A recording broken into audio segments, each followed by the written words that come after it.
В этом видео я вам покажу и расскажу все о наушниках Sennheiser HD206. Хороши ли они для монтажа видео, сведения, создания музыки и работы со звуком. Опыт использования для разных целей плюс работа с аудиокартой. Ну что, поехали.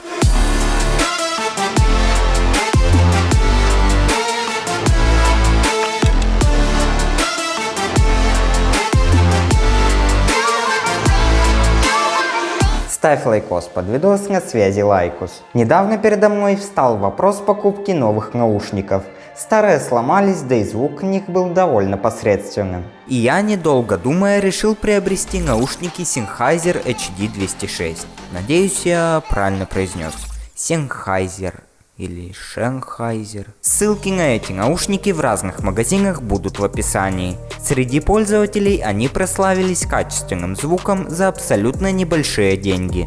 Ведь раньше их можно было найти даже за 1500 рублей. Я же их купил за 1900. И да, я хочу попросить досмотреть ролик до самого конца, ведь в конце будет мнение моего друга-музыканта об этих наушниках. Итак, наушники эти продаются вот в такой коробке, на которой нет ни слова на русском языке.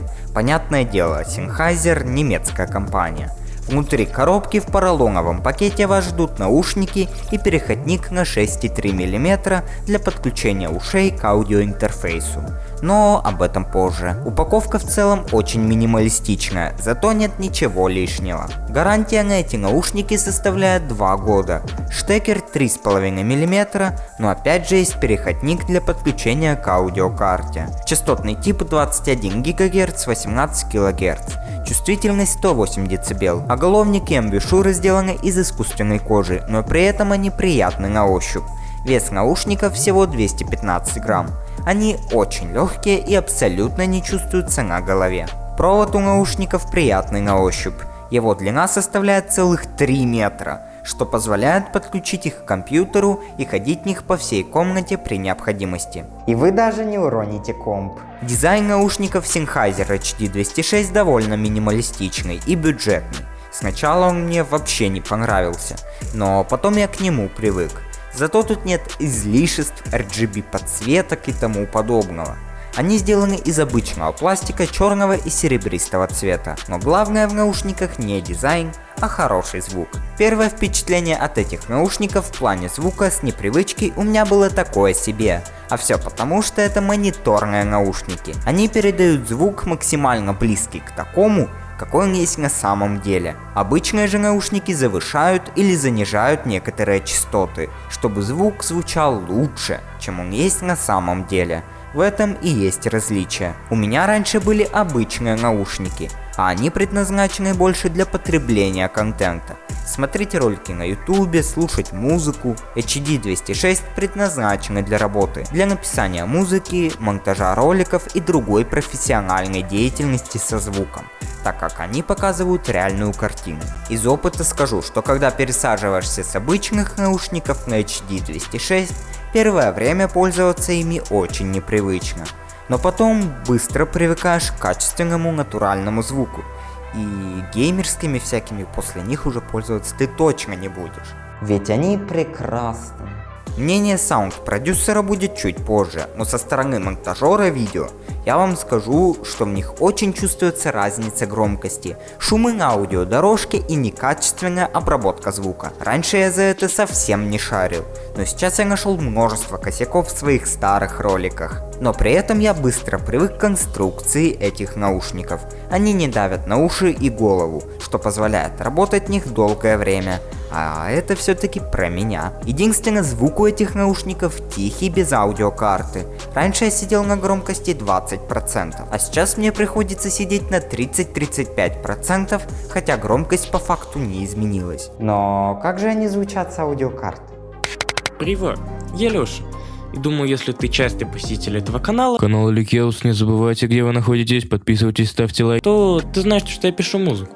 Если ты этого не знаешь, Подписывайтесь, ставьте лайк. и вот сейчас я постараюсь максимально просто тебе объяснить, чтобы ты понял, что это вообще, как что. Пользуюсь этим наушниками уже где-то месяца 3. Начну я с минусов и плюсов этих наушников. Первый. Они выдают хороший и студийный звук.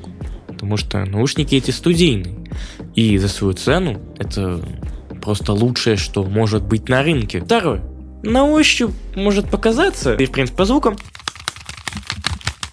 то, что наушники эти не очень-то и прочные. Но на деле, где они только у меня не были, с ними все зашибись. Поверьте мне, если бы знали, как я таскаю рюкзак, и меж каких вещей эти наушники были в моем рюкзаке. Мне кажется, они сделаны из пластикового титана. Третье. У этих наушников 3-метровый провод. Что ты сейчас видишь на фото. Нифига себе, он длинный.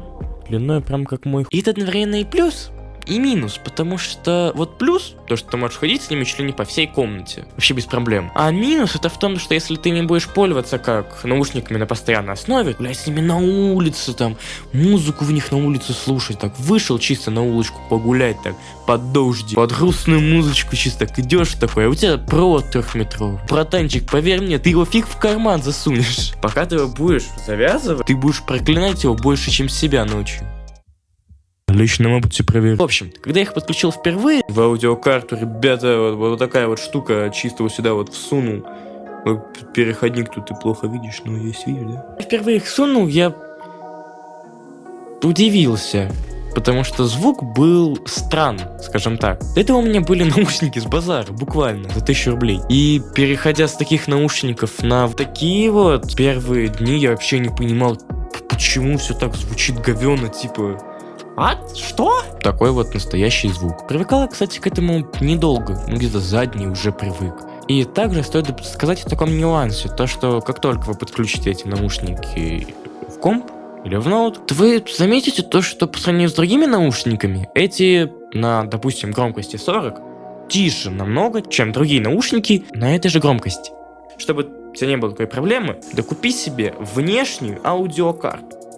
В моем случае это Behringer, Euphoria, UMC 202 HD под 1012 я ее брал. Вот. В принципе, если ты будешь использовать эти наушники чисто для того, чтобы на компе музычку слушать, то тебе эта звуковуха внешняя, в принципе, и не понадобится. Если ты, конечно, потом не будешь себе покупать какой-нибудь студийный микрофон, то он тебе точно понадобится. А так, просто делай громче и все. Типа, не заморачивайся. И аудиокарта не самая важная покупка, скажем так. Тем более за такие-то баснословные деньги. Как же аудиокарта влияет на звук? В принципе, какой-то разницы между тем, чтобы наушники были всунуты в аудиокарту, чтобы они были всунуты в ноутбук, разницы в качестве звука нету. Ну да, конечно же, на аудиокарте это удобнее крутить эту крутилочку громкость. Также стоит сказать то, что если вытащить провод с наушниками из аудиокарты и потом вставить провод опять в аудиокарту, то звук тут же появится. То есть тебе не надо будет ждать того момента, как Windows обработает то, что появился новый там источник воспроизведения звука, там то, сё, нет. Также хочу рассказать в таком случае то, что у меня всегда были наушники подключены к аудиокарте. Выглядело это вот так вот, то есть вот сам провод и переходник. Вот желтенький, что ты видишь, это переходник. Вот он суется вот сюда вот в аудиокарту. И вот когда я достал эти наушники из аудиокарты и сунул их в телефон, и потом сунул их обратно из телефона в аудиокарту, я заметил, что звук стал в моно. И можно было подумать, то, что дело в самих наушниках, то, что они сломались. Нет, нифига. Я подключал их напрямую в ноутбук, без проблем звук был в стерео. Слушал опять на телефоне, звук в стерео. Я облазил дофига форумов, написал всех, кому знал. Многие мне говорили, что вот, может быть, драйвера аудиокарт. Я их переустанавливал раз 30. Нифига не менялось. По итогу, я сходил в музыкальный магазин, где я брал эту самую аудиокарту. Они мне сказали то, что, чувак, типа, просто купи новый переходник. То есть сказать, что у меня переходник, вот эта вот желтая штука, да, переходник у меня был комплектный. То есть это не был какой-то левый салика. Я докупил левый за 500 рублей, что скажем, недешево, и теперь все зашибись. И проблем у меня никаких нету. Тьфу-тьфу-тьфу. Итак, подводим итоги. Стоит ли покупать эти наушники? Думаю, то, что точно да. Плюсы. Качественный натуральный звук, минималистичный дизайн, низкая цена, длинный провод, наличие переходника на внешние аудиокарты. Из минусов хочется отметить периодически прыгающую громкость на правом наушнике.